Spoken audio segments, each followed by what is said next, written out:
Binisita ng Department of Transportation ang isang terminal sa Batangas, kung saan napansin ng ahensya ang ilang kakulangan sa pasilidad.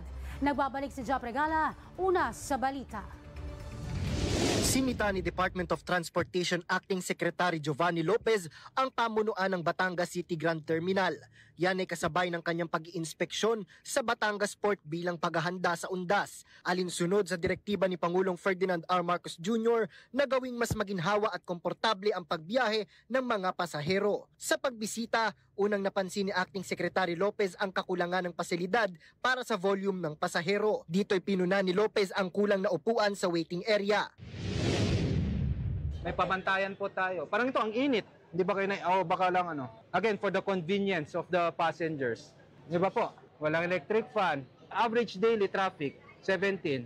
So tinitignan ko to, hindi mo naman kailangan maglagay ng 17 chairs. Tama po ba? Pero wala po yata 100 dito. Oh. Kasunod nito, ipinag-utos ng kalihim na agad itong isaayos lalo na't inaasahan ang dagsa ng mga pasahero. Dapat may parating option, mas lalo na mga PWDs, mga senior citizen, na gusto nilang tumambay muna sa waiting area. Eh ganun naman talaga ang pamantayan natin sa LTFRB when we approve terminals. Again, for the convenience of the people. Kasi ma'am, imagine mo yan, kapag sabihin nyo, dediretso naman sila sa mga bus. Opo. Kung ganun po yung ating prinsipyo, hindi na po ako magpapaterminal. Hindi naman. Diba ho? Kasi dumidiretso sila bus eh. Pero may mga upuan naman po kami sa Kaya nga po, departure. hindi po...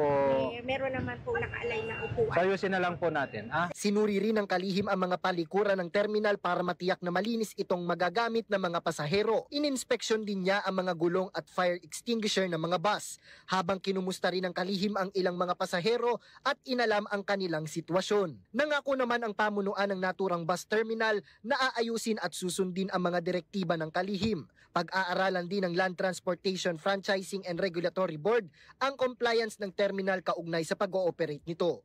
Nauuna sa mga balitang totoo at laging bago. Jap Regala, alauna sa balita, Congress TV.